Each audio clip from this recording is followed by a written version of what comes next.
This is Atomic Shinobi, and today I'm going to narrate what if Naruto has secret gear in DXD universe. If you enjoy this video, please like, share, and subscribe to the channel. Not wasting no more time. Let's start the story.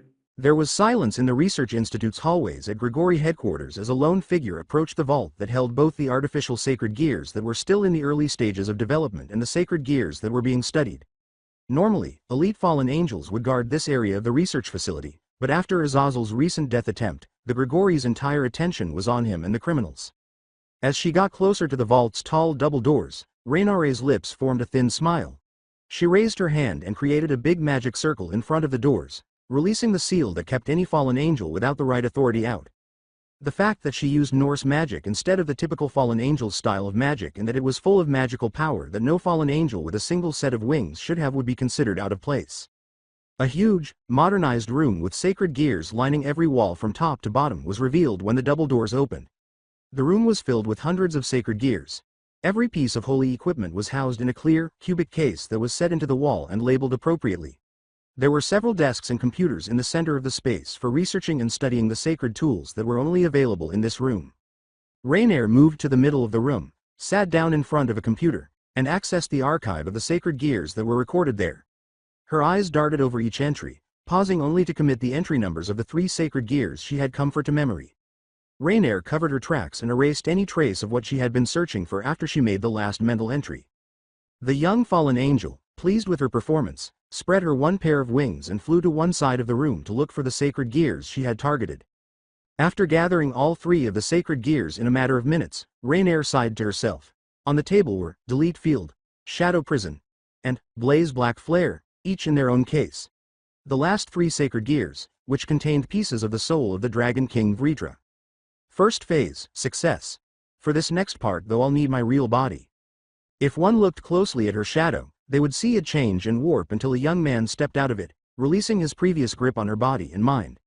The young man removed the ninjutsu from his back and expertly carved through the fallen angel's body, instantly killing her before she could even realize that she was once again in control of her own body.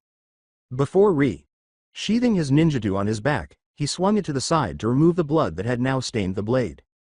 Given his height and physical development, he appeared to be a young man of around 15 years old, though it was difficult to tell how old he was because his face was hidden. His body was muscular and slender, which was only highlighted by his clothing. He had a gray flak jacket and a tight black short-sleeved shirt on his upper body. He wore black gloves and a pair of metal arm guards. He wore ancient shinobi sandals and black pants on his lower body. His face was hidden behind a white porcelain mask with a dog motif, and his wild golden blonde hair hung over it. Although he was unaware of his real name, he was known as Uzumaki Naruto in his organization. Naruto stepped over the fallen angel he had just killed and proceeded toward the sacred gears, seemingly ignoring her lifeless body. A Norse magic circle materialized in front of each transparent case with a single wave of his hand, releasing the lock and releasing them from their imprisonment. Then he reached into the pouch on his back hip and took out a small scroll, which he unfolded to reveal a complex fuinjutsu engraved on it. Naruto placed the scroll on the ground and poured some of his chakra into it, causing the unsealing process to release a tiny burst of smoke. When the smoke cleared, a big amber pot with a thick white rope tied around the rim was visible. One of the Sage of the Six Paths' most prized tools, the Kohaku no Johei, may be the most potent sealing device in all of mythology. Finding this specific item had taken him a long time, but it had been well worth it. When Naruto took off the lid of the Kohaku no Johei and saw that it was completely filled with a dark liquid, he muttered to himself, Last time unsealing Vritra's soul from the sacred gear took too long, and with 3 of them this time it would take even longer. Maybe since each fragment of his soul is here, the original sealing method will work. The ones in front of him were the last 3 of a total of 14 Vritra sacred gears. All 14 of Vritra's soul fragments were accounted for because the remaining 11 had already been released and sealed into the Kohaku no Johei. Therefore, before being reunited with the other soul fragments, Vritra's consciousness within the Blaze Black Flare, Delete Field, and Shadow Prison may start to awaken. The sealing process would be completed far more quickly than anticipated. Naruto shrugged his shoulders and formed a single-hand seal, saying, "Well, won't know until we try." Then he yelled the name of the malevolent black dragon. Vritra. The room was filled with a thick silence, but he was able to sense a strange stirring in each of the 3 sacred gears because of his keen senses and his capacity to sense all life around him. The silence that had descended upon the room seemed to be broken a moment later when each of the sacred gears seemed to activate and a characteristic roar erupted from them. A stream of black aura emerged from each of the sacred gears and was drawn into the Kohaku no Johei, where it combined with the dark liquid and was sealed once the roaring subsided. As the sealing proceeded and the black aura that symbolized Vritra's soul continuously poured out of the holy equipment that had held it for so long, Naruto kept holding that one-hand seal. Even though this procedure was removing Vritra's soul from the holy gears, it wouldn't totally negate their initial capabilities if they were ever used. The boy, Genshiro Saji, who had not yet activated his sacred gear, was still alive and had his full potential even after the sealing was finished.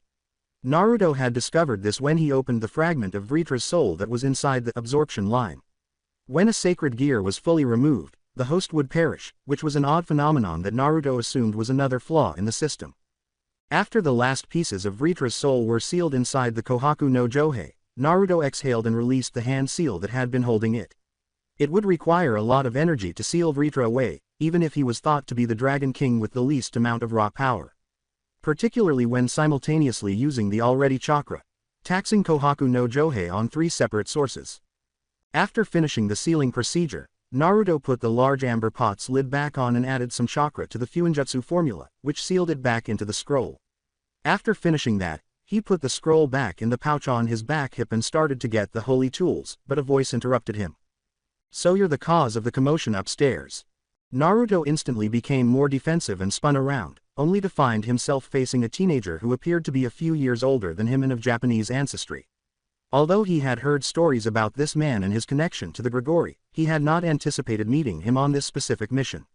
It appears that the rumors were accurate because Naruto could see with his own eyes that the man in front of him was, in fact, a Longinus possessor. The man entered through the large double doors and said, using those 3 fallen angels as decoys wasn't a bad idea and would have had most fooled. His gaze shifted to the 3 sacred gears resting on the table in the middle of the room. Then he gestured toward the little black puppy sitting on his shoulder. But Jin was able to pick up a scent heading toward the research facility, and here we are. As he raised his arms and dropped into a fighting stance, Naruto said matter of factly, Ikus Tobio, better known under the alias /Dog. A top member amongst Grigori's ranks, only ranking below the leaders that originally formed the organization, and the wielder of one of the 13 Longinus, Canis Lycaon. You're quite well informed, as expected of Root. I've never personally come across your organization before, but I've heard the rumors. An organization that was created several decades ago, its members comprised solely of humans, whether they be sacred gear users, magicians, former exorcists, or even those who have somehow attained abilities similar to that of the Ukai faction. A group that is deeply involved in the black market dealings of both the human and supernatural world. Organ harvesting, drug trade, arms dealing, kidnapping, assassination, terrorism, the trafficking of humans and various races of supernatural beings, and even greater atrocities that I thankfully remain unaware of. Naruto said, you seem to be quite well informed yourself, Ikus Tobio. He was calm and unfazed by the charges that /Dog had made against his group.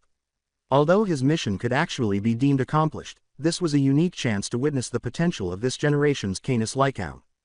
/Dog paused around 20 meters from Naruto and sighed, saying, I'm not sure exactly what you just took out of those holy gears, but I must ask that you return it.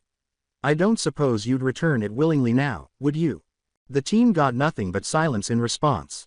/Dog lifted one hand and conjured a strong barrier that sealed off all of the room's walls, preventing any escape from blasting through them and shielding the sacred gears embedded within from harm.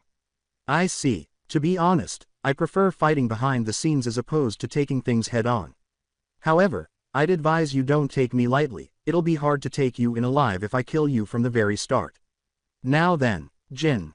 Naruto observed as the tiny black puppy, who was sitting on /Dog's shoulder and was presumably named Jin, leapt to the ground and changed its shape from a small puppy to a huge black dog with golden eyes that was almost 10 meters tall. Jin then vanished from view at that precise moment. However, Naruto's eyes were able to keep up with Jin's fast speeds, and he charged forward with his own amazing speed. In an instant, he pulled the ninjutsu from his back and swung it to the side as he spun in midair. The young Root agent abruptly stopped performing midair maneuvers and landed on the ground, dragging his feet on the ground due to friction until he stopped squarely between Jin and /Dog. Although Jin's side had a shallow wound that simply healed from the midair encounter, he now held the same position as Naruto at first. His claws had grown into enormous blades with unmatched sharpness. An autonomous Longinus of the Avatar type. Naruto narrowed his eyes behind his mask and watched Jin with his peripheral vision, thinking, how troublesome. Amazing speed, self-governing instinct, and the capacity to instantly generate blades from its own body. Without a doubt, the Canis Lycaon deserves to be called a Longinus. Looking down at his own weapon, Naruto saw signs of wear and shallow cracks along the blade after just one swing. In addition to having the ability to make blades from its body, the Canis Lycaon had a body that was harder than even the strongest steel. He was far better than knight pieces from even the most seasoned peerages, but he could not claim to be an expert in kenjutsu. It was really amazing how his blade was nearly rendered useless after just one swing. Trying to fight another Longinus without even turning on his own was a mistake. Hey, even though he had already finished his emotional conditioning, he occasionally felt proud and cocky. However, his focus was instantly captured by the Canis Lycaon's actions before he decided to activate his own Longinus. The Vritra sacred gears were on the table, and the autonomous avatar style sacred gear seemed to bend over it, take them in its mouth, and then swallow them. Naruto was able to see through Jin's body's exterior and determine that the Vritra sacred gears had not been consumed or incorporated into its body because his eyes could instantly analyze and comprehend all forms of life. No, it was difficult to describe, but it was like just picking up a sword and using it for a short time. Especially in a place like the Grigori where they specialized in sacred gear research and development, the Canis Lycaon's ability to transform any sacred gear into its body, even if only temporarily, was a potent one. Shortly after Jin swallowed the sacred gears, Dog muttered, Black Blaze Flare, Delete Field, and Shadow Prison, huh? Those are some pretty dangerous sacred gears. For Root to get their hands on them, I don't even want to think what could happen. If a group like Root were to acquire the Vritra sacred gears, everyone would be in danger. Although they lacked the Longinus tier sacred gears' overwhelming power, their diverse range of abilities more than made up for it and made them a threat. Even though it shouldn't have been possible for a human at this distance, Naruto squinted when he heard Dog's whisper. Even though the man was an independent avatar type Longinus, there was still a connection between possessor and sacred gear because he only learned the names and powers of the sacred gears a moment after they entered the body of the Canis Lycaon. But more significantly, Dog would be able to play off of the sacred gears that Jin absorbed instantly. The Canis Lycaon wielder of this generation was undoubtedly a fascinating individual. Jin. The Longinus raised its head and nodded in response to Dog's unspoken order. Black flames gathered in the air just inches above its mouth as it grew larger until it easily dwarfed the autonomous avatar. As the only thing standing between him and the mass of lethal flames, Dog raised one hand and created a strong barrier in front of him to prevent himself from being caught in the blast. Then, apparently abandoning any earlier plans to revive the Root agent, Jin raised his head back and hurled the enormous fireball forward. As he saw the horde of blazing hot flames coming directly at him, Naruto grinned. This was the first time he had seen one of Vritra's many abilities put to use, even though he had already accomplished his mission goal of recovering the pieces of Vritra's soul. To date, every Vritra sacred gear possessor he had met had either not yet awakened their sacred gear or was utterly incapable of using it, not even knowing how to access its power.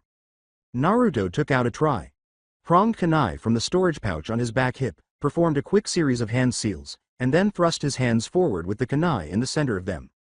With the kunai serving as the epicenter, a massive fuinjutsu formula spread out to cover a large area in the air. However, rather than dispersing upon contact or breaking through the barrier, the massive flames headed directly toward the fuinjutsu barrier. Instead, the space surrounding the formula distorted, and Vritra's black flames appeared to sink into that distorted space until it was warped away to another previously marked kunai. Flying Thunder God, Guiding Thunder, Hiraishin, Durai, Dog and the Canis Lycaon appeared perplexed by what had just happened, but their focus was quickly drawn to what sounded like a massive explosion coming from one of the upper floors and the building's overall rumbling due to the impact's force. Instead of teleporting to the independent Longinus right away, Naruto used his incredible speed to move in the opposite direction, closing the 10-meter gap between himself and Dog before the Grigori agent could even notice it. Naruto took advantage of their brief loss of focus to toss his Hiraishin kunai in its direction. With a single swing of his arm, Naruto used his immense physical strength to destroy the barrier the man had previously put up. Then, without delay, the blonde in the mask dropped to the ground, positioned himself directly beneath Dog, and delivered a forceful kick to the man's jaw. Dog's head was pushed back with force, and the kick's force was sufficient to launch him into the air.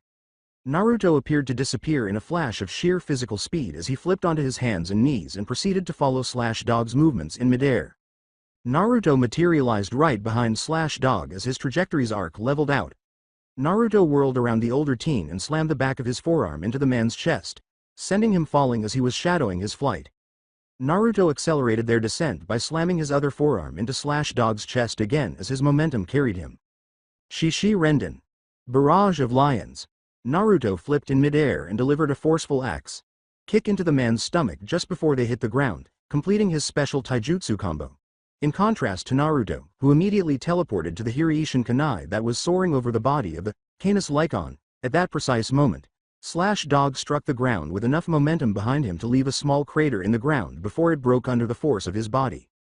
The entire sequence lasted no more than 2 or 3 seconds, and the young blonde had executed his devastating taijutsu technique with unmatched speed. He had prepared it so that his Hiraishin Kunai would be in the ideal position for him to deal with the Canis Lycaon. At the precise moment he landed the Shishi Renden's final move, thanks to his fluid movements and precise timing, which only came from years of experience. Naruto created a spiraling mass of yellow chakra in his right hand and spun in midair while catching the Hiraishin Kunai with his left. Despite its steel-like skin, Naruto thrust his arm forward and drove his signature jutsu into the back of the Canis Lycaon, grinding through its body and launching it into the ground with enough destructive force to shatter the floor below, creating a crater that easily dwarfed Jin's body. Rasengan. Naruto saw that all of the harm caused by the Rasengan was already starting to heal as the independent Longinus wailed in agony. It was still recovering more quickly than the Rasengan could grind through its body, even though it was far slower than his own regeneration speed. TCH. As Naruto's Rasengan continued to pulverize the Longinus's body while its body continued to regenerate in an endless cycle, he thought to himself, regenerative abilities are always a pain. At that moment, he had an idea. Naruto changed his strategy and put his hand on Jin's body instead of spreading his Rasengan. As Naruto activated the seal, a complex Fuinjutsu formula spread outward from his hand, covering a portion of the enormous dog's back. Keiyaku Fuin, Seal of Contract. As he felt the contract seal break the connection between the Longinus and Slash Dog, Naruto grinned behind his mask. The contract seal should theoretically be effective against autonomous avatar style sacred gear since it was created to eliminate any direct control between two beings. Because it broke the bond between master and servant and stopped reincarnated devils from using the abilities that the evil peace system gave them, this Fuinjutsu was particularly effective against devils. Before sinking into its own shadow and moving across the broken floor until it merged with Slash Dog's own shadow, which was slowly rising from his own spot on the floor, the Canis Lycaon gave a quiet growl. Naruto was able to verify with his eyes that the Grigori agent was once more home to the independent avatar type. He learned a great deal about the Canis Lycaon Longinus from this battle. They had never made much of an impression and had chosen to avoid combat, keeping the Canis Lycaon as little more than a house pet, despite records of the sacred equipment from earlier generations. The 3 Vritra sacred gears that the Canis Lycaon had previously consumed were in Slash Dog's shadow. As soon as it returns to its host, the sacred gears it has absorbed are rejected from its body, isn't that right? This is really fascinating information. Jin might be able to utilize the powers of the sacred gear that was inside a person if it consumed that person. Regardless of the veracity of that theory, the Canis Lycaon was probably the Longinus class's most adaptable sacred equipment. Slash Dog stood up and muttered, "So you managed to take out Jin, did you? Nobody save for the leaders of the Grigori have ever managed to do that. Root sure is dangerous organization if they have more members of your caliber." He was breathing heavily and had blood dripping from the corners of his mouth, probably because some of his ribs had been broken by the force of the blows he had received. Blood trickled down the side of his head, and his left eye was likewise closed. While keeping an eye on the Grigori agent's movements across from him, Naruto emerged from the area of the floor that had been destroyed and pocketed his tri-pronged kunai. With his arm extended to the side, the older teen was presumably attempting to call forth his Canis Lycaon again. It could be inferred that the Canis Lycaon also had a strong ability to manipulate shadows because the teen's arm was extended toward his shadow and the enormous dog had sunk into its own shadow before merging with its wielders earlier. He would be unsuccessful for some time in attempting to bring the Canis Lycaon into its independent avatar form once that contract seal was in place.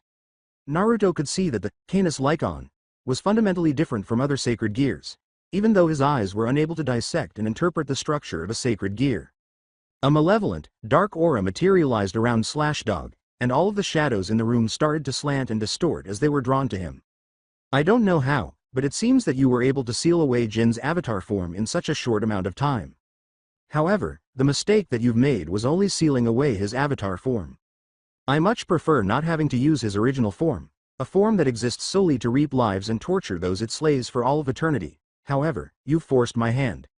Suddenly, the room's atmosphere was filled with a black mist, and all of the room's visible light seemed to vanish, leaving it nearly entirely dark.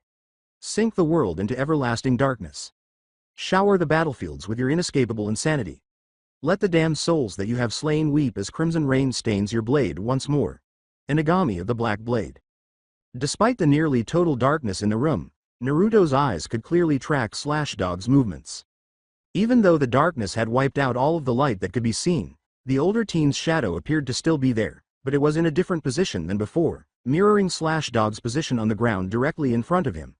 A chilly, malevolent aura was emanating from the shadow, and it exuded a tremendous pressure that appeared to degrade the immediate surroundings before being completely removed from the world. Out of the shadow, one black dado emerged. There were innumerable agonizing screams, dead voices chanting something low and unintelligible, and an overwhelming evil intent emanating from the blade. This dado seemed to be a perfect fit for the sort of chant Tobio had muttered earlier, but before its wielder could grasp it, a dozen or so pillars of intense holy light were set up throughout the room, shedding light on the never-ending darkness and severing the evil power of the cursed sacred equipment. Ikus Tobio. It is forbidden for you to release the Inagami of the Black Blade within Grigori headquarters.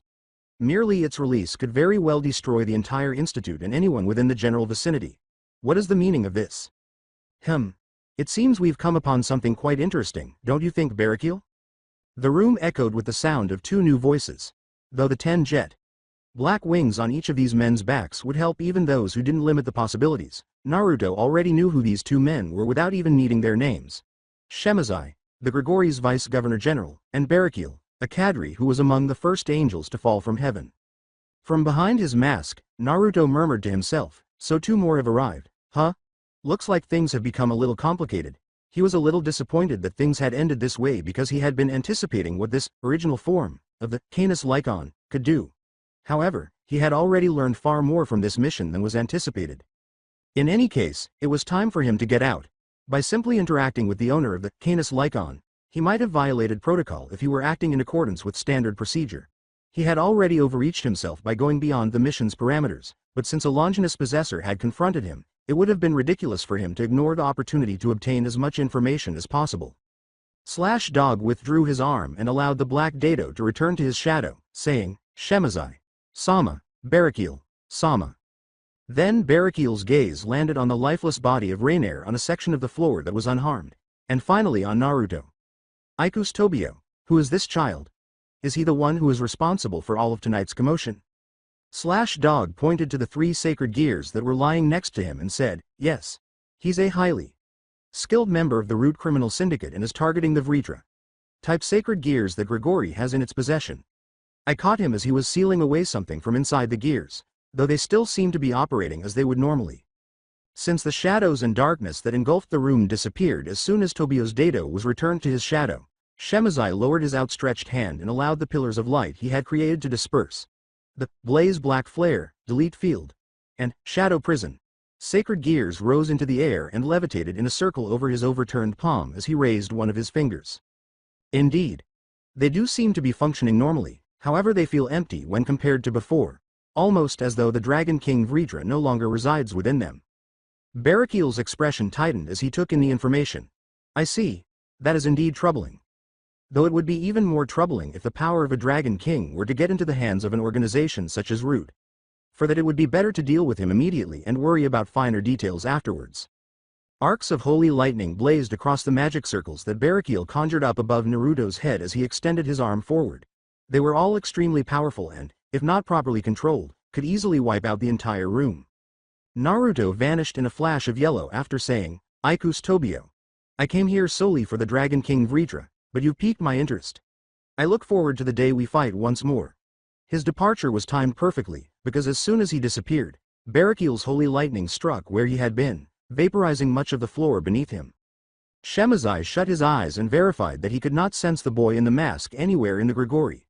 With a sigh, He turned back to the door from which they had come. It seems that he managed to escape, and with the soul of a Dragon King no less. Tobio.kun, come with me. We should get your injuries taken care of and then report this to Azazel. Your witness account will be quite important. The weather in Yokohama was always lovely at this time of year. August was always the hottest month, even though it was actually just 1 month before the year's summer season ended. However, being the hottest didn't mean it wasn't fun. Kids were playing in parks, families were having picnics beneath the trees, teenagers were lounging in the sun and watching the clouds, and everyone appeared to be enjoying their day.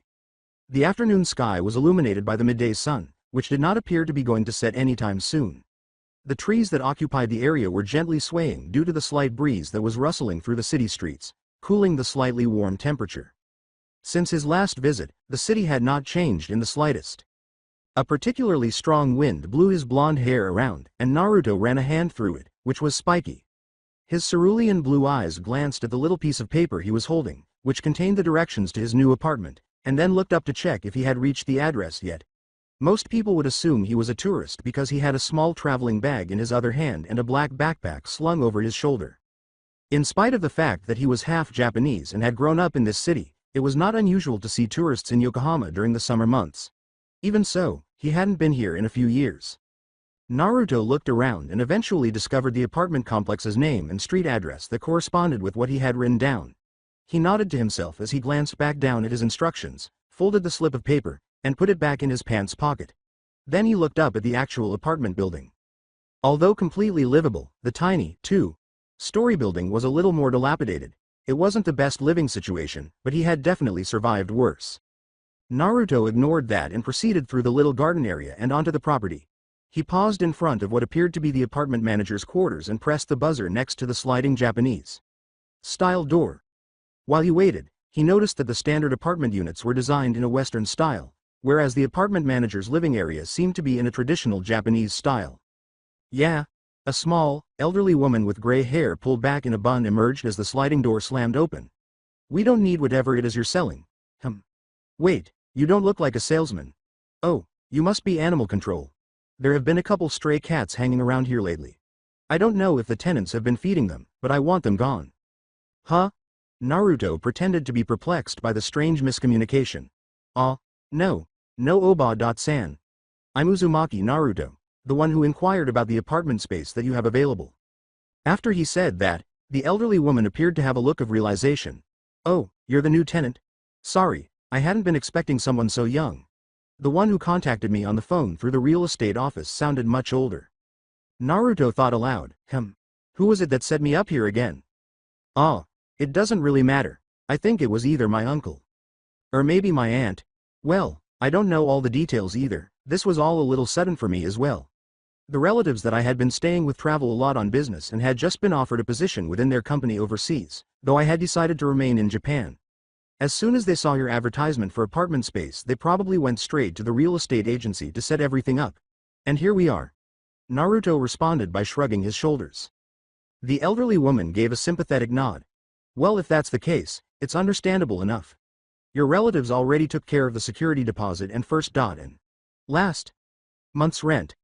All that's left is to sign the lease agreement, but I'll get that paperwork together later.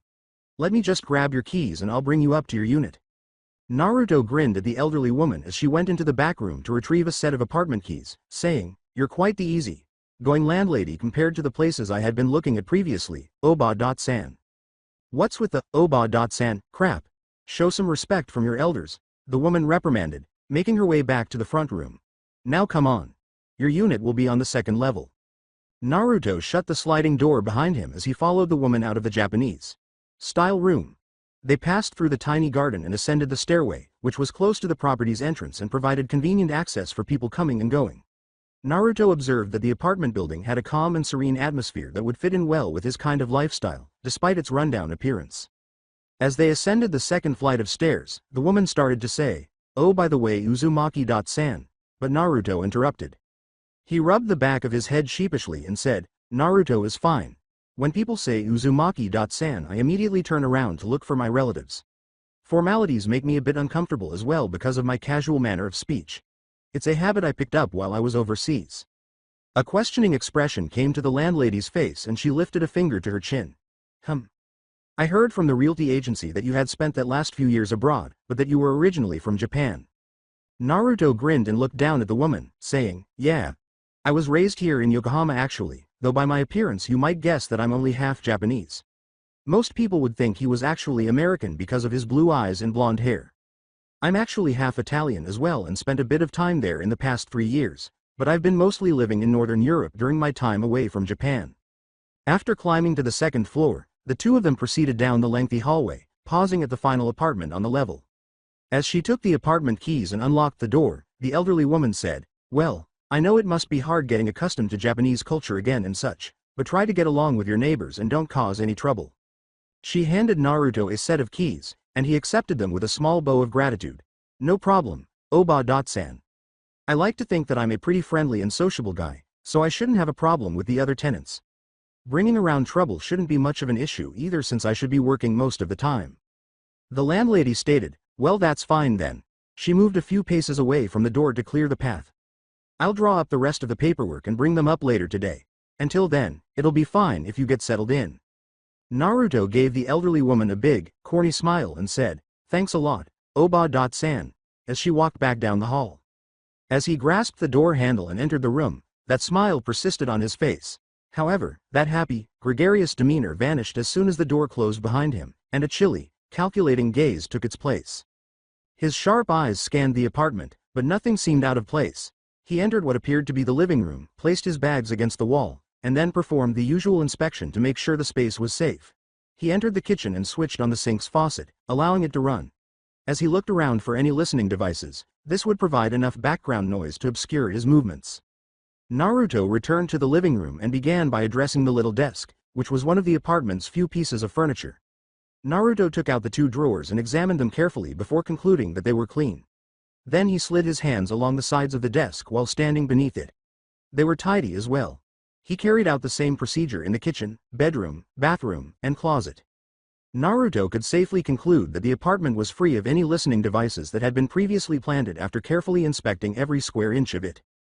For a root agent, this could mean the difference between life and death, but for someone who led a normal, everyday life, it would have been a pointless and paranoid act. Based solely on his own preparation and surveillance, he was able to identify at least 24 targets that were significantly more powerful than he was. However, the time when he was regarded as the trainee's dead last had long since passed. He would readily acknowledge that he was not a prodigy. He was simply a child born with a strong sacred gear. He had no talent, no high intelligence, and no unique characteristics. Even so, it was useless because he lacked the knowledge and endurance to make the most of it. He was viewed as a disgrace to the organization when he was younger and wasn't even worth the time or effort to train. As a result, Root made the decision to just keep him around until his body matured enough to withstand the strain that his holy equipment placed on it. But he did possess an unbreakable will that longed only for recognition and would not accept being despised. He therefore decided to take matters into his own hands. He trained his body every day until the stress caused his bones to break, at which point he allowed his sacred equipment to passively mend them so he could resume his training. He devoted numerous hours to studying biology, chemistry, anatomy, psychology, physiology, medicine, and other subjects that would help him better understand his sacred equipment, gradually increasing his chakra reserves and control after following the same procedure as all other Root members. In order to be useful to the people who saved his life when he didn't even know who he was, he kept putting himself through such grueling training methods for years. At the age of 10, he became the youngest Root employee to be deployed, and at the tender age of 13, he was elevated to an executive position at the Northern Germany branch, a first in the organization's history, thanks to that initiative. However, he had been ordered back to Root headquarters in Japan, and the branch offices in Northern Europe had been forced to lay low for the time being due to the conflict with the Norse that had been resolved several months earlier, making it more difficult to conduct business and finish missions. Naruto went back into the living room and took one scroll out of his traveling bag after shutting off the kitchen faucet.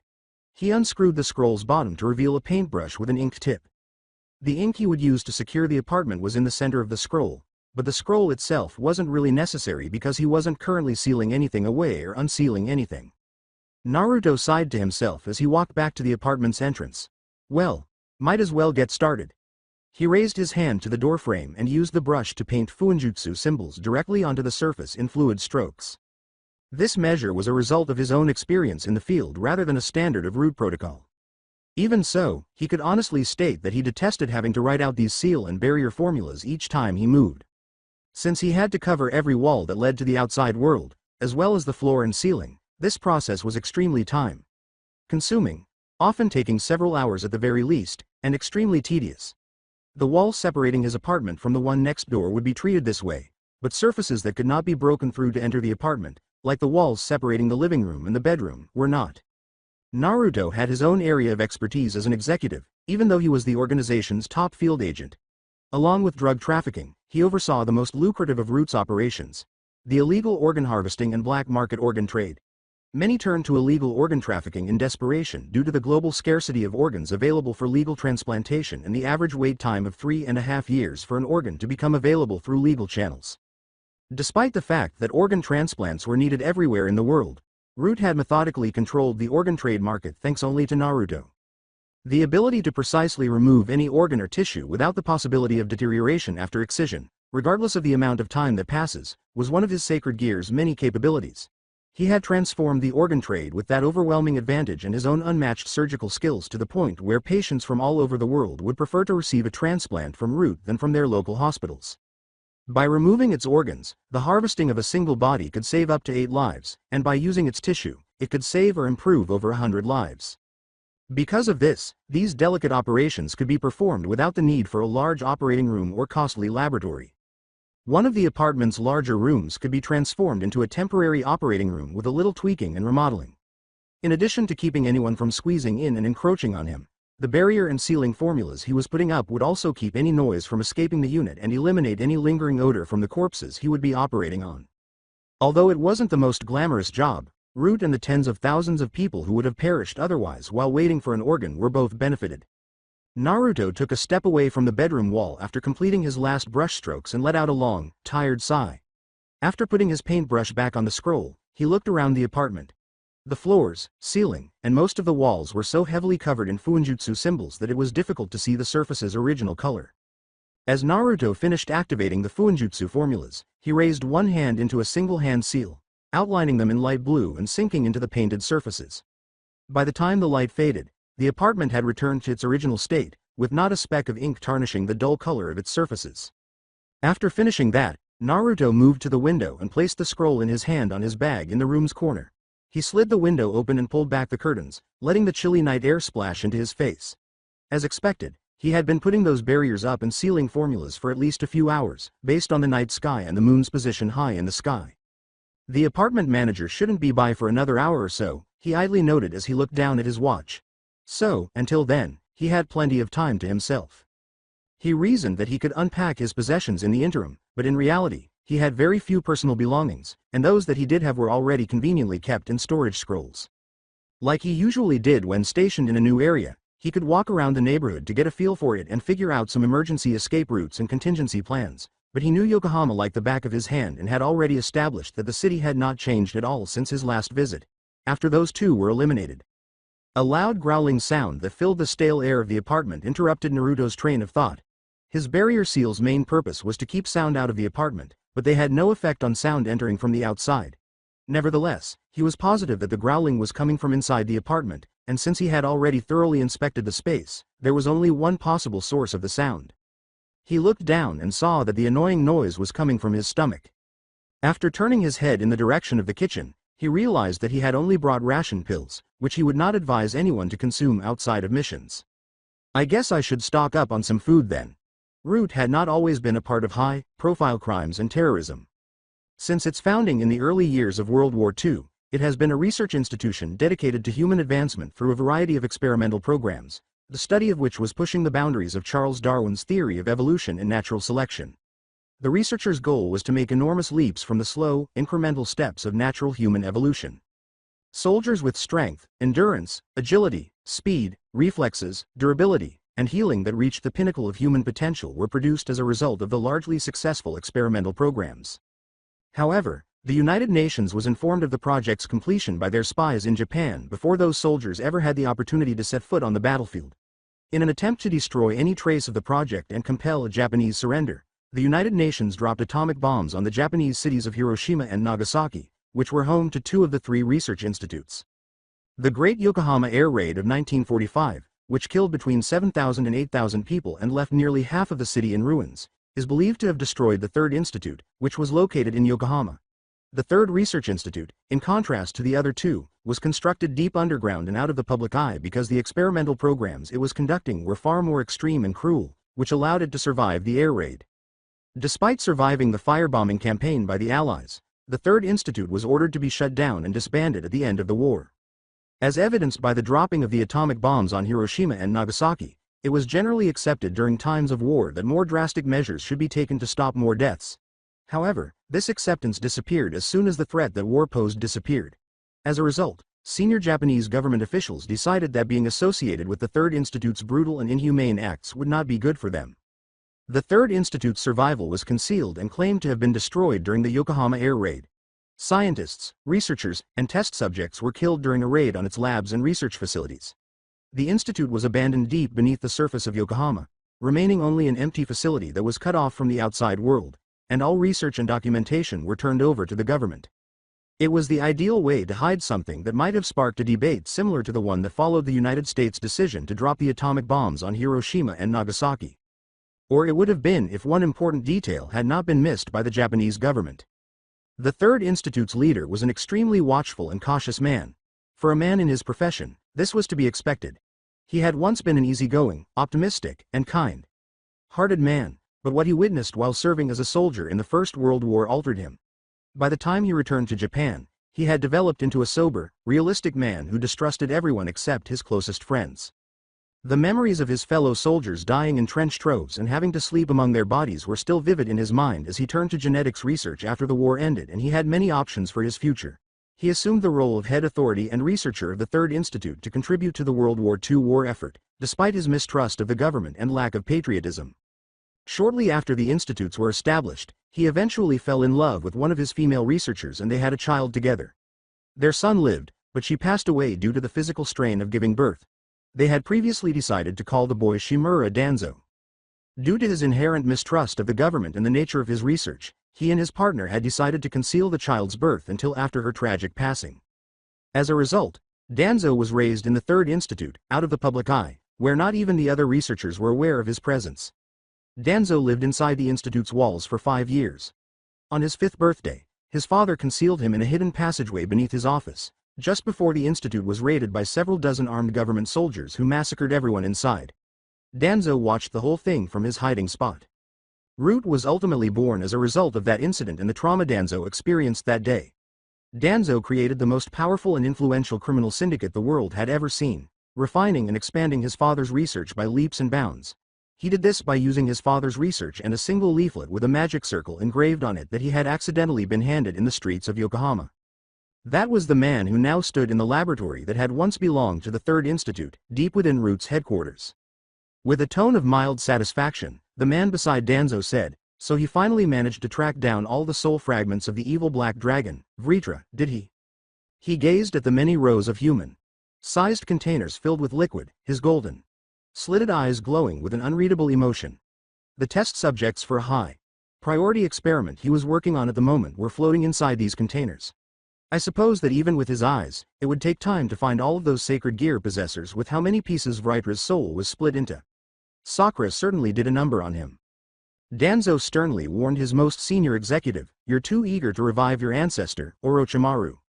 I need not remind you that we will only get one chance to perform the ritual before it gains the attention of the other factions."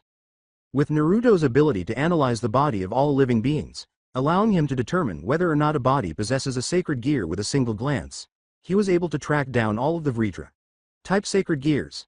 However, bringing Vritra to our side was only the first step towards a revolution. There will be many more to follow, but having that boy by our side once again is an important move in and of itself. In the end, Orochimaru abandoned his experiment to give Danzo a curious glance. It sounded almost like the old fool was complimenting the boy, if he was not mistaken. Even those he personally trained and showed interest in were never given praise by Danzo. Danzo believed that executives and field agents were merely instruments, weapons to be used in support of Root. However, it wasn't as though those agents weren't also making use of Root in their own ways. Is that so? I do find it odd that there are now 3 of Root's hierarchical figures gathered in a single territory. The standard of the organization has always been one executive per territory, Yokohama being the only exception as it is our headquarters, but there are now 2 executives in this territory, along with yourself, Danzo, our leader.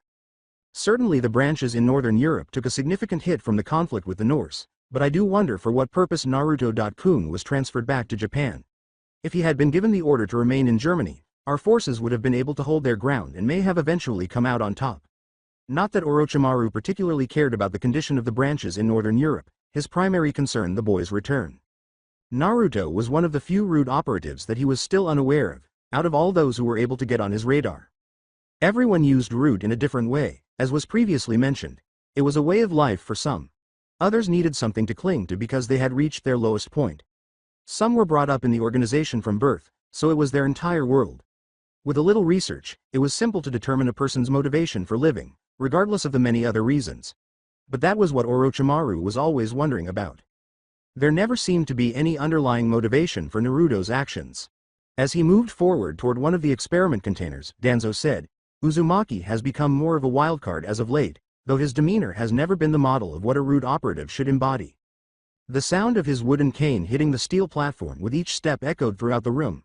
It may have cost us our operations in Northern Europe, but I couldn't allow him to do as he pleased for any longer. However, he is too valuable an asset to be eliminated. As such, I decided to station him here in Japan, where he could be under our watch and where we could respond accordingly should such action be deemed necessary. Orochimaru's eyes narrowed as he saw another failed experiment come to an end as the liquid drained from one of the container's lids and the lights in that container faded. If he's causing such an inconvenience, then why not just take care of him? Certainly Naruto-kun is an important asset to the organization, but he's also a liability.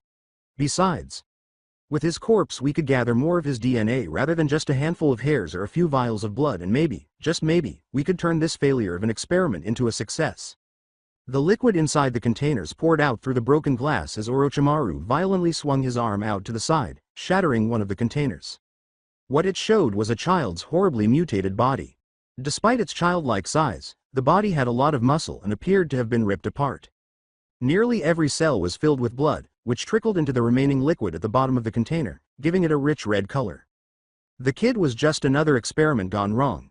A vessel that broke apart in an attempt to contain the unadulterated physical power derived from the tiny amounts of DNA it had been given. In the 2 years that the project had been in progress, not a single test subject had managed to survive the experiment to create a being that matched Naruto's physical capabilities. Danzo calmly explained, unfazed by the gory sight of the body in front of him, that would be the simple solution and the benefits of a new break in this experiment would be invaluable, but it would reflect poorly on us in this critical time. Normally, it would be best to think of the long term, but in this case, the short term needs to be our main focus. We should have the necessary components to begin the ritual in just under a year. Until then Uzumaki's abilities will be invaluable. Especially since Longinus are said to be able to slay even the gods, and with what we have planned it may very well come to that. After clearing his arm of any extra liquid and glass, Orochimaru asked, what of the other Longinus possessor that recently emerged? The absolute demise, I believe it was. I don't recall hearing of what became of that particular investigation. Though since it was instigated by the German branch under Naruto-kun's command, I suppose our operatives were forced to pull out prematurely due to the rising tensions with the Norse. Danzo gazed into one of the still functioning tanks and watched as the bones moved beneath the child's skin until they burst out in a shower of blood, piercing the boy's tissue and organs and instantly killing him. The bones grew longer and pierced the container's glass, stopping only inches from the older man's unbandaged eye, but he didn't even bat an eye. As the tank's light went out and its contents drained out through the bottom, he responded to Orochimaru. All that is known is that the absolute demise possessor is currently a member of the Magicians Association, the Grauzauber under Mephisto Phalas to be precise. Our aim was to recruit this magician into our organization after identifying them, but our operatives were unable to ascertain their identity before being pulled out. However, now that things have settled down we may have received a second chance. Orochimaru remembered the words of the many members of the 3 factions mentioned in the Bible who had been captured and questioned by Root over the years. Every time a Longinus emerges, the balance of the world is placed into their hands. That's why it has always been preferred that the host never awakens their sacred gear, at least in the eyes of the 3 factions. The organization had never been able to obtain high-ranking officials from any of the 3 factions, but after at most a few hours of torture, all of them had turned on their factions and spilled their guts. However, if their awakening is inevitable or has already passed, the only options left are assassination or bringing them over to our side. And if the chance to gain a powerful asset on our end presents itself, it would be foolish not to capitalize on it. A sizable percentage of Root's operatives were users of sacred gear, which was not surprising given that all of the organization's members were born with human blood in their veins. Some were created as hybrids, some had organs from high-class devils implanted in them, some received Yukai blood, and some underwent even more horrifying procedures to blend in with the creatures from other factions. But all of Root's members were born with human DNA. Root naturally had a strong interest in the study and advancement of sacred gears and sacred gear users, as many of its members depended heavily on their sacred gears. Their comprehension was not as advanced as the fallen angels, but it was not far behind. In spite of this, a large portion of the system that God had established from the Bible and many of the sacred gears themselves were still unknown. Longinus possessors are hard to come by, and for good reason. Out of the hundreds of sacred gear possessors within our ranks, only one can claim to hold the title of Longinus. The 14th Longinus that was only born this generation, Operation. The ability to create a territory wherein the user obtains the power to manipulate anything within it in a surgical manner, an absolute immunity to disease and poison, and near-perfect regenerative capabilities. And in the hands of Uzumaki, it is truly a sight to behold. Danzo praised, recalling the variety of abilities that belonged the 14th Longinus. Although Uzumaki was the first host to use the Operation as a Longinus, there was still a lot to learn about it. However, it is too much to hope that absolute demise will be of equal caliber to Operation. That being said, the pieces for the infiltration of the Magic Council are already in place. Orochimaru turned around and started to head for the exit, but not before giving Danzo a sidelong glance.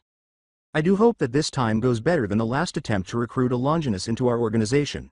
We can't afford to let anything like the Telos Karma incident happen again. Just give the order and I'll have my subordinates deal with Naruto-kun. Matching his strength is out of the question, but I've been developing a new kinjutsu that should be enough to tip the scales. Orochimaru continued to leave the large laboratory, having run out of things to say. His footsteps continued to reverberate throughout the room as he vanished into the shadows, leaving Danzo alone. To no one in particular, Danzo pondered, in time that may come to be the only solution, but at the moment I need every weapon available at my disposal. Though before any of that comes to fruition, I need to first rid myself of the rat that has invaded my territory. With a sigh of satisfaction, Naruto used chopsticks to guide the steaming hot noodles from a cup of instant ramen to his mouth. Japan had the best instant ramen, as he had assumed. He wouldn't have survived these past few years without his primary dietary staple, so it wasn't as if Germany didn't sell instant ramen. It simply couldn't match the type sold in Japan. As Naruto pushed more noodles into his mouth, the refrigerator in the room's corner briefly caught his attention.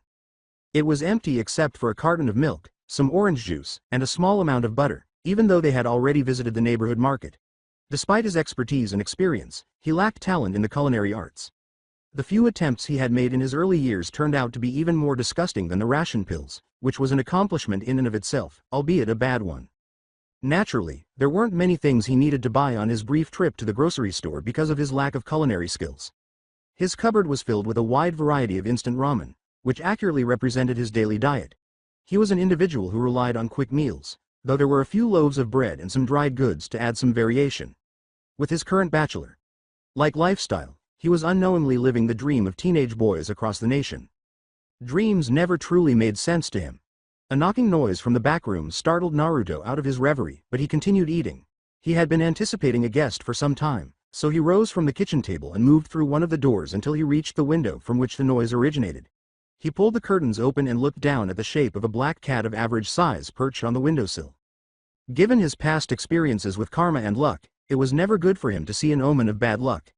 However, those superstitions shouldn't apply in this case because this is how Root operated in its Japanese territory. Naruto opened the window and asked the cat, "What have you got?" Reaching down, he removed the cat's collar, turned it over, and swiftly discovered the seal formula written on the underside. Being an underground group, Root relied heavily on word of mouth to communicate operative status and missions. The executives who oversaw each branch had their own unique methods of operating, but the majority of agents had little interaction with their branch headquarters. Naruto was an exception because he continued to function as a field agent even though he was an executive. The cat was just a cat, but a Yamanaka clan member had taken control of its mind to covertly deliver messages and assignments to the nearby operatives. The Yamanaka clan played a crucial role in communication, surveillance, and reconnaissance for the Japanese offices. In the past, mission assignments could be teleported to specific locations using magic formulas, but this method was dangerous if there was someone nearby who was skilled at reading aura flow. The cat said in a feminine voice, "Your standard assignments, though Danzo.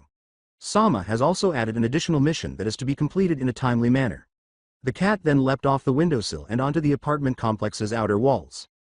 Naruto closed the window and the curtains behind him as soon as he could no longer see her. After placing the collar on the bedroom's little table, he pushed some chakra into it to break the seal. 2 scrolls, one black and one white, appeared from the seal. Since he knew the white scroll contained recently deceased bodies for organ harvesting, he set it aside for the time being and picked up the smaller black scroll. Black scrolls typically indicated a mission that needed to be completed quickly rather than one that required any specialization. They could be B rank or S rank missions, and they were typically only assigned to the highest ranking field workers who the local field office thought had the best chance of completing the task. As he glanced over the final few lines of text displayed on the scroll, Naruto grinned. It was the most exciting mission he had received in a long time, and since it was in his backyard, he didn't even have to travel halfway across the nation. It appears that the Phoenix House's second son has been granted authority over the Yokohama region. The poor bastard has no idea what he has gotten himself into. Even though Naruto was only doing basic exercises to get acquainted with the change in his chakra, the entire apartment unit shook from the sheer intensity of the chakra that he was radiating. Though the apartment itself functioned as its own little dimension due to the barrier seals that were set up. He didn't have the most chakra reserves by any means, but his chakra's density and weight were unmatched. As Naruto released a tiny quantity of chakra from one of his fingers, which he used to balance above the ground, his body staying vertical in the air, a steady humming sound could be heard clearly throughout the room. After being in that position for several hours, his left arm was tucked behind his back, and perspiration trickled down onto the floor below. Comparing a change in chakra to one's regular training techniques and making minor adjustments as needed was the best way to get used to it. He had decided to forego a shirt for training purposes, exposing the lean muscle that covered his body and a tattoo, like marking on his chest just over his heart, because wearing anything other than a form-fitting shirt would only serve to obstruct the highly advanced chakra control exercise. The marking resembled a ring-encircled version of the Om symbol, which is revered in Buddhism, Jainism, and Hinduism. It was a curse put on him by the previous Telos Karma possessor after her death. It was neither a tattoo nor a seal. Since he was the one who killed her, he didn't hold it against her. The betrayal was made even more painful by the fact that neither he nor she should have pursued her. Despite how much both parties had hoped for a different future, it was unavoidable. He remarked idly that he felt most like a human for the first time when he was with her. She was one of the few people who had such a profound effect on him. The first time he felt empty inside was after her death. He was unable to resurrect those memories. He only became more perplexed each time. He had only ever cried once in his life, and that was when he was holding her dead body in his arms. Even though he wasn't as emotionally invested as most people were, he understood what it meant to cry over someone's death. What made him want her to remain here? Why did he wish she had chosen him over her faith? What made him miss having her by his side? Why did he feel bad about cutting her with his blade? Why did he think he should have been the one who did it rather than her? When Naruto realized where that line of thought was going, he violently shook his head and pushed it back into the recesses of his mind. Instead, he chose to flare his chakra even more to speed up the process of stabilizing and refining it. The only reason the drain was more difficult than usual was because the night before, Naruto had sealed the Dragon King, Vritra, inside of himself. Even though he lacked the other Dragon King's raw power, the seal of Vritra inside him drastically changed his chakra signature, making it almost unidentifiable. Members of Root who have strong monsters and beasts sealed inside of them are uncommon, but they do exist. In that instance, however, the seal was performed shortly after birth or, at the latest, when they were only a toddler or young adult. Because it puts such a tremendous amount of strain on the body, it was very uncommon for someone who has already started to mature to seal something as powerful as a Dragon King within themselves. His strong regeneration was the only reason the sealing worked. Even though his body had already recovered from the phase where it felt like his chakra was trying to rip him apart piece by piece, he was still a little numb from the lengthy sealing process. However, he had to return to mission ready condition by dusk.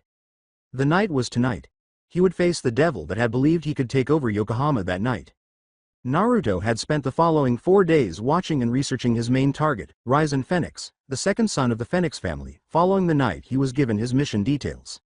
Although he was heavily involved in the entertainment industry and had a significant influence on underworld media, Raizen Phoenix was by no means weak because he did not raid games. It was rumored that he had departed for the human world to start assembling his own peerage because his innate talent was sufficient to greatly outstrip that of his younger brother. Ryzen would be departing for Tokyo to promote the media company he had founded in Yokohama using his family's wealth and influence, which he was currently using as his base of operations in the human world, and tonight was the only chance to deal with him before the end of the week. This time, there was no room for error because the target was fairly well known. Naruto had gone to great lengths to learn as much as he could about his target because of this. Naruto made sure to pay close attention to every detail that could give him a sense of his target, whether it was behavioral patterns, personal habits, social tendencies, personality traits, family relationships, business outlook, or anything else. As a result, he was able to identify a window of opportunity when Ryzen Phoenix would be unaccompanied and in the open. Whether Ryzen Phoenix was working at his company office or just going about his daily life, the House of Phoenix employed nearly a dozen bodyguards to protect him. Most of them kept an eye on him from a distance, but at least 2 stayed by his side. But rather than being a choice of his own, the bodyguards that accompanied him everywhere were a requirement of the House of Phoenix to ensure he wasn't avoiding his responsibilities. For this reason, on Mondays, Wednesdays, and Saturdays, he would go for a walk in Harborview Park to avoid being watched by his bodyguards during their routine shift change. He would be unprotected and unable to communicate with anyone for 20 minutes. By no means would he be helpless, but now would be the perfect moment for Naruto to attack. His only option until then was to use the limited time he had to stabilize and subdue his chakra as best he could. The Grigori's founder and current leader, Azazel, placed the damage report from the attack on the Research Institute a few days prior back on his desk and pressed a hand to his temples. As the first on-scene report had indicated, not only was Vritra's consciousness stolen, but also the fallen angel method for extracting a sacred gear from its host and the blueprints for creating sacred gears artificially, albeit incompletely. That doesn't even account for the destruction or the number of people killed as a result of the infiltration. Despite their decades-long animosity, neither Grigori nor Root had ever attempted to attack the other's base of operations in such a manner, not that Root's headquarters location was known to anyone other than its most devoted agents. There would have been a lot more casualties if Azazel had considered this incident to be a declaration of war. Throughout this scenario, Root's objective appeared to be Vritra's consciousness while simultaneously investigating research that could potentially benefit them in the future. However, if that is the case, how did Root come to the conclusion that those specific sacred equipment belonged to the Grigori facilities? Even though it was a crucial line of inquiry that needed further investigation, Azazel wasn't particularly concerned about it. He freely acknowledged that he was a man of peace. Above all, he was a man of peace, even though he had fought in his fair share of conflicts and spilled more blood than he would have liked to. He founded the fallen angel organization Grigori and was one of the first to fall from heaven, but he had just had enough of war and constant strife after so many years. He was the complete opposite of Root, whose ultimate goal, based on what he had witnessed, appeared to be a war unlike anything the world had ever seen. He assumed that because of their divergent ideologies, conflict between Grigori and Root would inevitably arise wherever possible, much to the delight of Kokebil, one of his oldest allies. The reason why they chose to strike at this particular moment and why they dispatched their top agent to do so was what Azazel was thinking about, not the fact that Root had attacked Grigori facilities. Even though Vritra was one of the current Dragon Kings, one of Root's leaders couldn't be brought to the underworld by his strength alone. It becomes even harder to understand Root's branch executives' motivations for taking Vritra when you consider that each of them is, at the very least, on par with ultimate-class devils. The use of Vritra's power to open the Dragon Gate and call forth Great Red, however, was one that caught our attention. It was just as unlikely, but it would certainly fit into their assumed endgame. There were too many factors to consider when working with a mysterious organization. After hearing several knocks outside his office door, Azazel lifted his head from his hand and said, "You may enter." Dog slipped in through the creaking old wooden door. "Ah, Dog. Take a seat, I've been expecting you." Dog stood at attention near the center of the room, Jin on his shoulder, while Azazel gestured to the 2 seats that were positioned a few feet in front of his desk. Dog clasped his hands behind his back and replied, "Thank you, Azazel-sama, but I would prefer to stand. I apologize beforehand if it seems that I am acting out of line, but I would like to make a request. You want to go after the Root member with the dog mask, or am I mistaken?" Dog made no secret of his intention to hunt down the fugitive. "No, you are indeed correct, Azazel-sama." Vritra aside, he took information that could become very dangerous if in the wrong hands. It would be a mistake not to send someone to pursue him and recover those documents. Azazel gave a nod of agreement. Given how many of their members had previously attained Balance Breaker and how proficiently even low Ranking members used their sacred gears. It was obvious that Root was already conducting advanced sacred gear research on their own. However, now that they possessed the blueprints for artificial sacred gear technology and the fallen angel technique for removing sacred gears from humans, their already absurd threat level could significantly rise. Particularly if they haven't already, they were able to obtain a possessor of Longinus. We both know it's more than that, but that doesn't change the fact that I came to that conclusion as well. I have to ask though, are you really ready to go after him? He's different from the opponents you fought before. What happened a few days ago should have given you a good idea of that. With a strong resolve reflected from within, the Japanese teen closed his eyes and allowed the images from his fight a few days ago to play in his mind before opening them again. I don't need to win, I just need to get that research back. But if I'm free from the restrictions that bind me while in the Grigori and release the seals that my grandmother placed on the Canis Lycon while I was still a child, then things should play out much differently the next time around. He was not at all like Valley, who lived only for battle, but for some reason he found himself wanting to see just how far his power could take him. The release of the seals that had bound him for so long. The Inagami of the Black Blade. Balance breaker. For someone who hated the limelight and fought best behind the scenes, it was a strange feeling, but not a bad one. If that's how you feel, then I won't bother trying to stop you.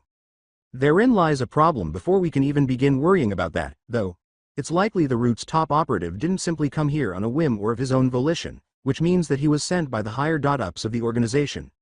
As one of Root's executives, the only higher authority he could have is the one running the entire operation, meaning that he'd be returning to their headquarters rather than one of their various branch territories. Azazel said, inadvertently brushing his go. Understanding that the task at hand would be more difficult than the typical recovery mission, Dog muttered under his breath, which we still haven't found the location of. Azazel raised his hand to his chin, seemingly lost in thought as he remembered something from a long time ago, and said, no, that's not entirely true. In the first few years after Root emerged, a large portion of Japan's Yukai population went missing or wound up dead, which led a lot of people to believe that the organization operated out of Japan.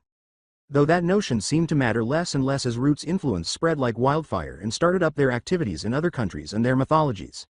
It might be a shot in the dark, but starting up your search in Japan might turn up some results. When Azazel mentioned his homeland, Dog looked up. He hadn't set foot in Japan since he was banished from the Himejima clan almost 10 years ago, just because they were afraid of what his Longinus represented. Since the missions he was typically assigned to took him to countries in Europe or South America, he had no reason to. His little cousin Akeno had been adopted by the House of Gremory and reincarnated as a devil, according to the most recent information he had received about his clan. Japan, huh? It's been a long time since I've been back home. Since you're of Japanese descent and a human at that, your presence shouldn't alert any Root agents. Should they happen to catch you off guard, and may even work to your favor. Add in your expertise in tracking and stealth and you're the obvious choice for this assignment, Dog. Azazel continued, leaning back in his chair. But even then it would still take weeks, or maybe even months, to grab hold of a solid lead.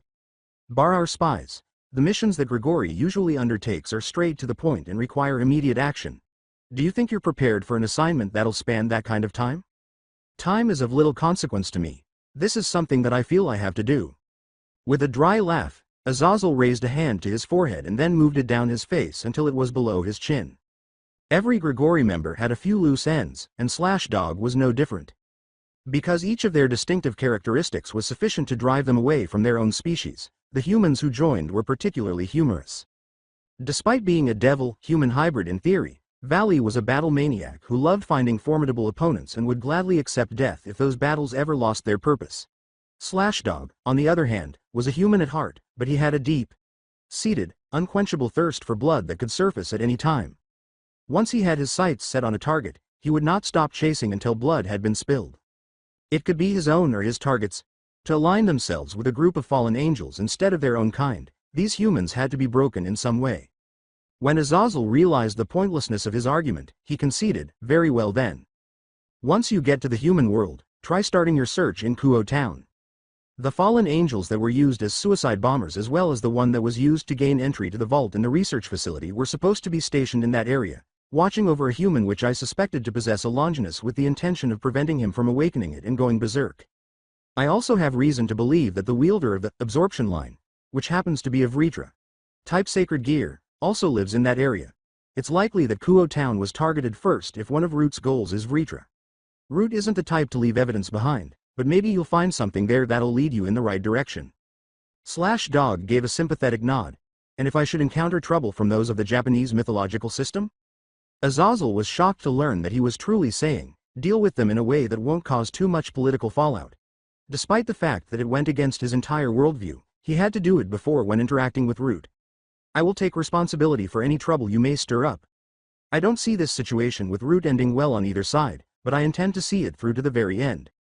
Ryzen Phoenix ascended the last steps of the path and entered the spacious viewing platform overlooking Yokohama Bay, his blonde hair blowing in the warm summer breeze that blew across the night sky.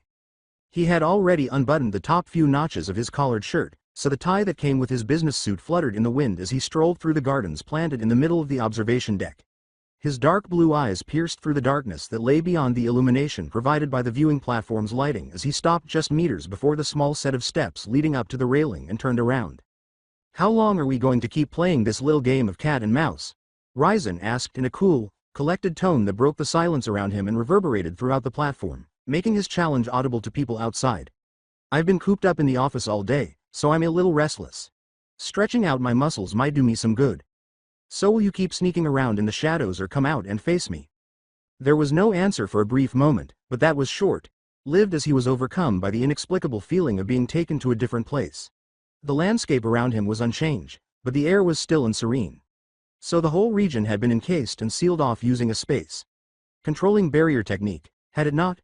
Though he had far less fighting experience than his older brother Ruvel, he had only ever witnessed such techniques in the senjutsu and yujutsu of strong yokai.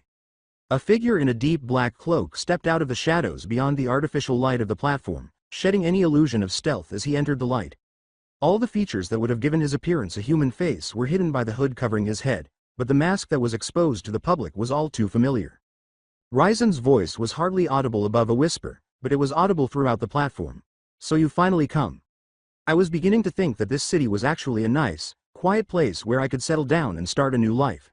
But it's never a story worth telling without a few bumps in the road. As someone who makes a living in the media industry, I know that better than anyone. As Naruto eyed his target, he pulled his ninjutsu from its position on his back and brought it down to his side, reflecting moonlight off the cold steel of his blade. I hear that the only ways to deal with those from the House of Phoenix are to overwhelm them with immense power or to completely shatter their spirit. Care to show me if that's really the case? As two huge wings ignited by the fire of the Phoenix family's pyrokinesis sprouted from his back, Ryzen asked out loud, so you already know who I am, do you? It makes me wonder how long I've been under surveillance. I've heard the stories. I know what organization you belong to and what it represents. But I was expecting something that fit more along the lines of the silent dot but deadly archetype. Behind his mask, Naruto felt a broad smile split his face. At times like these, he was able to fully accept who he was, who he had always been, even though he always felt so emotionally cut off from the rest of humanity. Someone who was searching for someone who could challenge him, someone who loved the rush of the chase. He had almost forgotten this feeling and thought that he could change at one point in his life, not so long ago. It might have been like holding his breath while living underwater, but now he could breathe freely. However, that path fell apart, and the result was the curse that now restrains him. Sorry to disappoint you, but I'd consider relocating to somewhere else. This city's just as plain and lifeless as I remember it and with the people to match, so I've been pretty restless myself. Naruto activated his sacred gear, transforming his sword into a scalpel that could only be stopped by the strongest of defenses. I suppose it'd be polite to offer you a chance to surrender, which would save us both a lot of time and effort. But where's the fun in that? Besides, I think we're already past the point of no return. Don't act so haughty. Do you really believe you can defeat me? You may be strong for a human, but I can tell from your voice that you're still young. Your words and confidence are far ahead of your experience. If you can't comprehend what I'm saying, then there's no choice. Ryzen turned one hand so that the palm was facing up, and he summoned an orb of intense flame that quickly fired off several projectiles that traveled across the platform in a matter of seconds. For the briefest of moments, Naruto remained motionless, responding to the approaching firestorm promptly but cautiously. With a sudden burst of speed, he charged forward, effortlessly cutting through the flurry of hot projectiles as he danced through them. As it dealt with the flames, his blade gleamed brightly in the darkness, avoiding those that would be pointless to cut with even the smallest movement.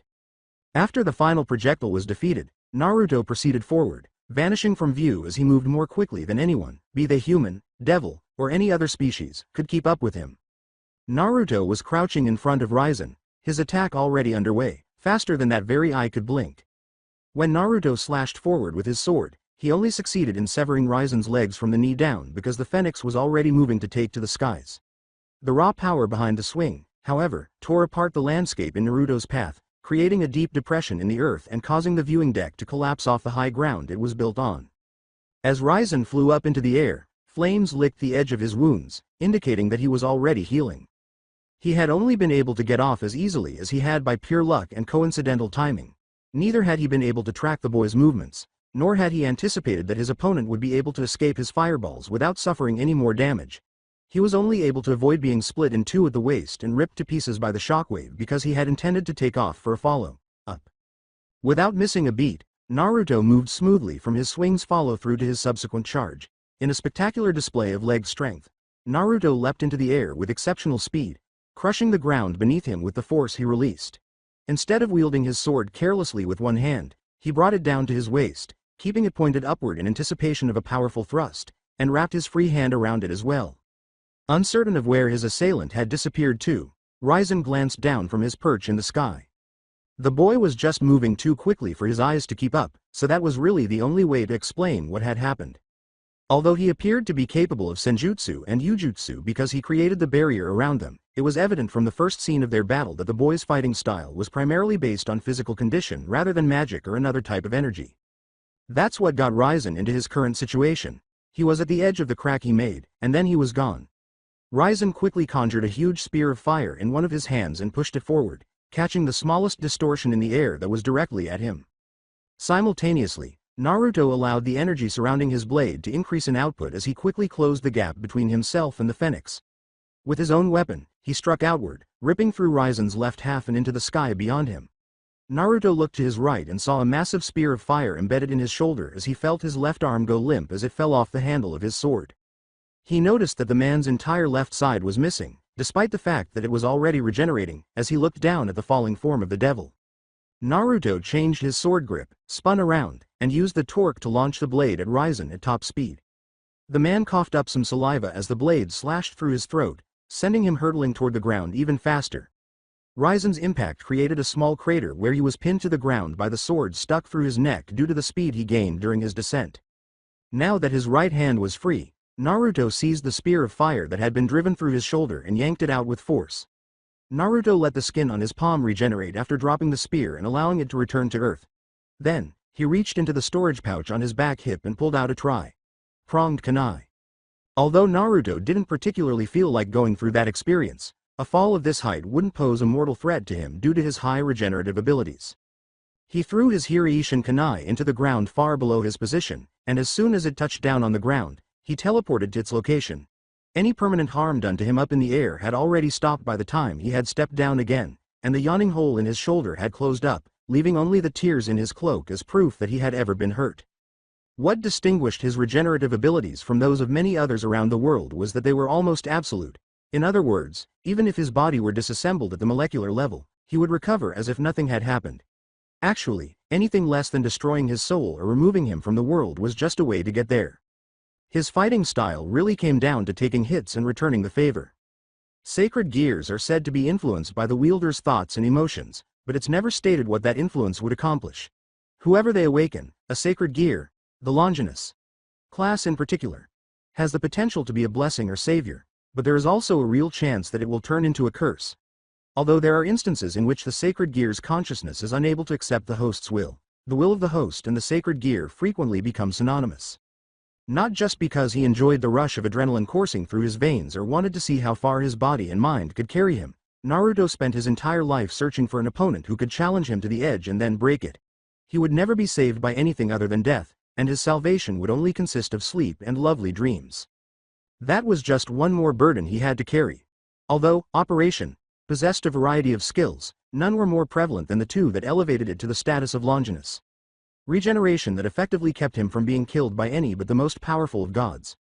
His physical state, which enables him to vanquish even legendary creatures with a single blow, was the harshest punishment for someone who merely wanted to be saved.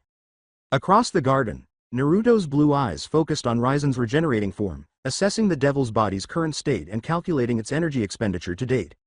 The House of Phoenix possessed remarkable regenerative abilities, but they were very different from Naruto's own. However, Ryzen's high levels of demonic power had hardly been affected by the regeneration he had had to use during the battle, as one might anticipate from a devil with pure blood. Even though he had been selected to face this opponent, Naruto had already concluded that this person was not the one who would push him to the edge of paradise for him. Naruto, albeit grudgingly, changed his attitude from one of someone fighting with a purpose to one of someone simply carrying out their duty, since the battle was already headed toward an inevitable conclusion rather than one whose path was full of many detours. Room. Naruto extended his arms slightly in front of him to conjure a clear, light blue, spherical space that grew to encompass the entire space where the platform was situated.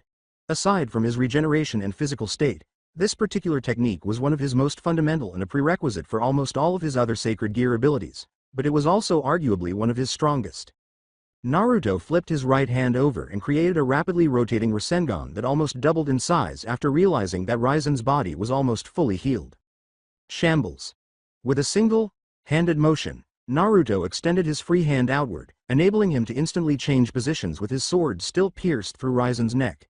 Naruto appeared directly above the older devil, thrusting his arm forward and using immense force to drive the Rasengan into Ryzen's bare back.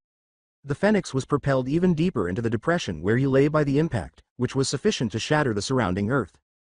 In order to prevent the ground from collapsing, Naruto switched places with his sword once more. However, Naruto had no illusions that Ryzen was done, even though his technique had dealt him a great deal of damage.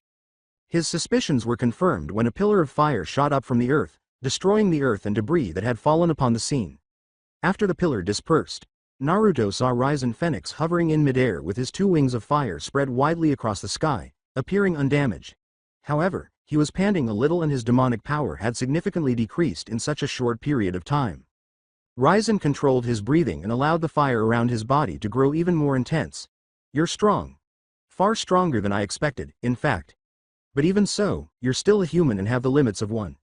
Even so, I ask that you don't die just yet. There are still questions that need answering from you. Naruto observed as Ryzen folded his arms over his head and gathered a lot of flames at their center, combining them into a fiery mass that filled the night sky. Naruto extended his hand and made a lifting motion with his index finger, pointing it upward toward the sky, as Ryzen used his arms to send the mass of flames hurtling down toward the ground. This caused all of the large pieces of earth and debris on the ground to fly through the sky toward the older devil while avoiding a collision course with the fireball. Talked. The ability to manipulate anything inside the room's boundaries, including people, objects, and debris, usually in a surgical manner, was Operation's most fundamental characteristic. Even though it was the most fundamental quality, Naruto's telekinetic pull was strong enough to lift the portion of the viewing deck that had previously fallen off the hillside during his initial charge and uproot tall trees. The debris far outpaced the fireball in speed and reached Ryzen as his attack was still crashing down toward Naruto because their levitation was being controlled even as they were flying toward their target. The storm of loose debris was already upon Ryzen, and he braced himself as it came at him from almost every direction. As a last resort, he used the fire from his wings to create a thin shield of fire around himself, and they wrapped around him as well. This shield briefly shielded him from the first wave that came at him from all sides, but it was ultimately ineffective because everything in the surrounding sky came at him at once, encasing him in a massive satellite that easily dwarfed the size of the technique Ryzen had sent Naruto's way. This shield was pierced through by thick tree branches, crushed by large boulders, and shattered. Naruto eyed down the mass of flames that continued to descend toward him while he applied the talk to the surrounding area. With his right arm raised above his head, Naruto once again activated Shambles, but since he was only bringing something to himself, he didn't need anything else to exchange it with. He brought his previously discarded sword to his hand and swung it downward, splitting the meteor like fireball in half before it could even get to him.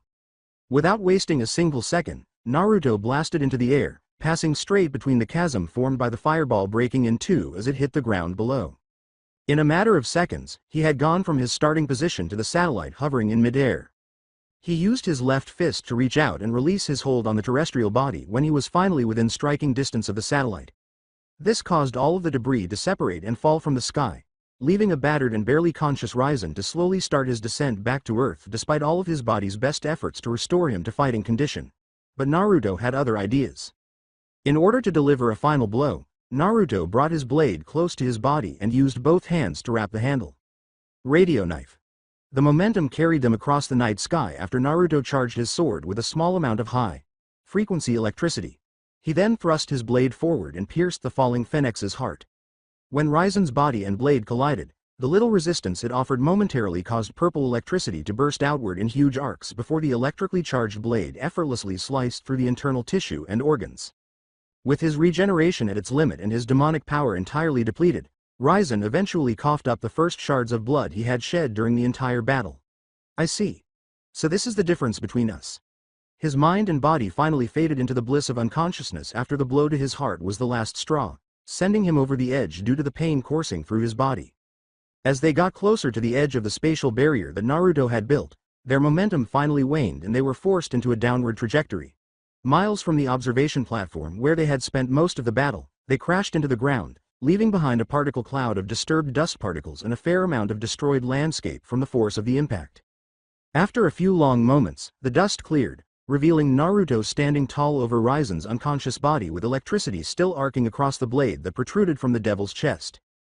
Even though they had traveled a considerable distance, they were only just inside Naruto's room.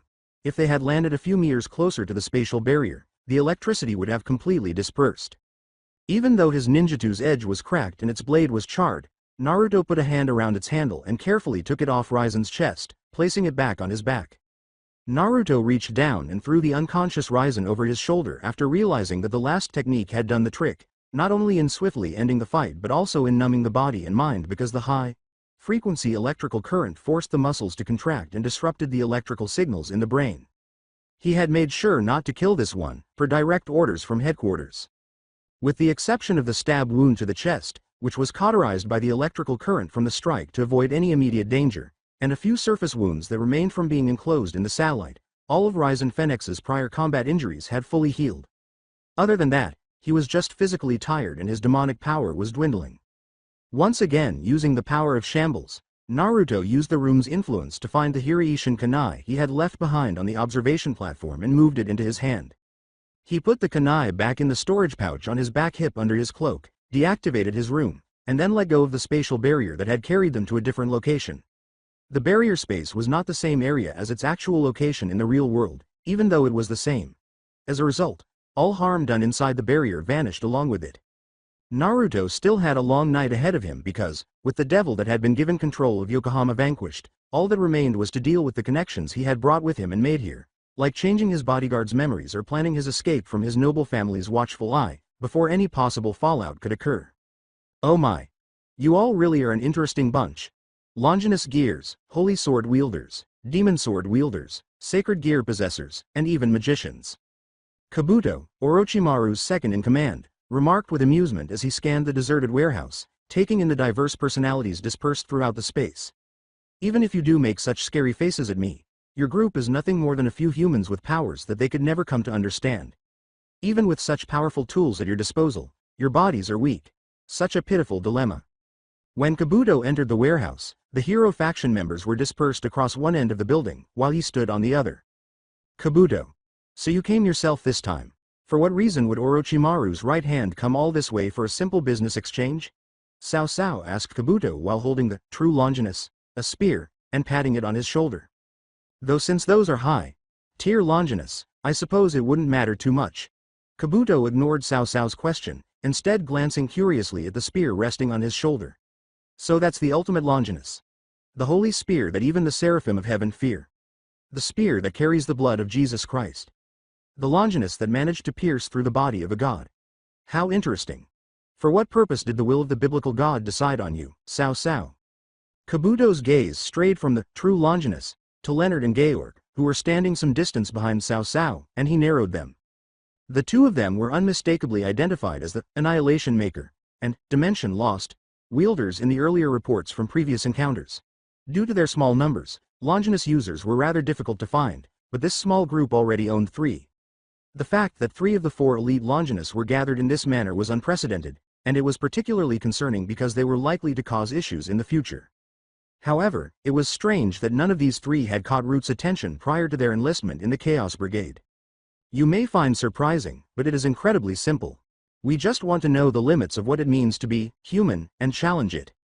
This world was meant for humans from the very beginning, so it will be the humans who defeat devils, dragons, fallen angels, and other supernatural races. No, definitely, it is humans who will reclaim this existence as their own. Cao Cao extended the index finger of his free hand in the air. This is just a little challenge presented by us frail humans. Under the heavens, how far can humans go? That is the answer we shall be searching for. Kabuto adjusted his glasses and then took a scroll out of his pocket, which he tossed to Cao Cao.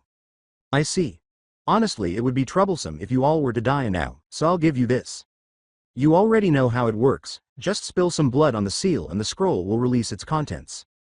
That aside, the chaos break, as you called it, was vastly incomplete and impractical for constant usage, so our researchers developed it into something more feasible. Within that scroll are enough vials to last your faction for a few months. Each injection is now more controlled per intake and without the previous side effects, but they will eat through your stamina much faster while in use. That is what our deal was, but I doubt that was all you came to this meeting point for. A mere grunt would be sufficient for something like this. From inside his cloak, Kabuto produced an envelope, which he held out to the side, asking, "You really can't see the bigger picture, can you?" A four-legged creature no bigger than a dog appeared from one of the shadows behind him, and he took the envelope in his mouth to deliver it to Cao Cao. The monsters that were concealed throughout the space were probably created by the Annihilation Maker. Were such precautions really necessary? I already knew that there were monsters like this one watching me from every shadow in sight, but not having the decency to pretend as if I didn't makes me wonder if you people don't trust me. Do heroes really fear a single man to such an extent? Cao Cao took the envelope from the monster, opened it, and looked through the contents. Then he looked back up at Kabuto with a doubtful expression on his face. Are these orders coming straight from the top? Kabuto pulled the cloak's hood back over his head with a smug expression, saying, "Don't be so surprised. An apocalypse of a different sort is brewing in Kyoto's ley lines will be where our dreams come to fruition. For humans wishing to rid the world of all evil in the world, you should know that this world itself is already past the point of salvation. To create a world worth living in, first the old one must be razed to the ground. Was that not the chaos that you of the Chaos Brigade were trying to recreate?" Ryzen Phoenix moaned in discomfort as his eyelids slowly opened to reveal a cold, dark room he had never seen before, leaving him to wonder how he had arrived.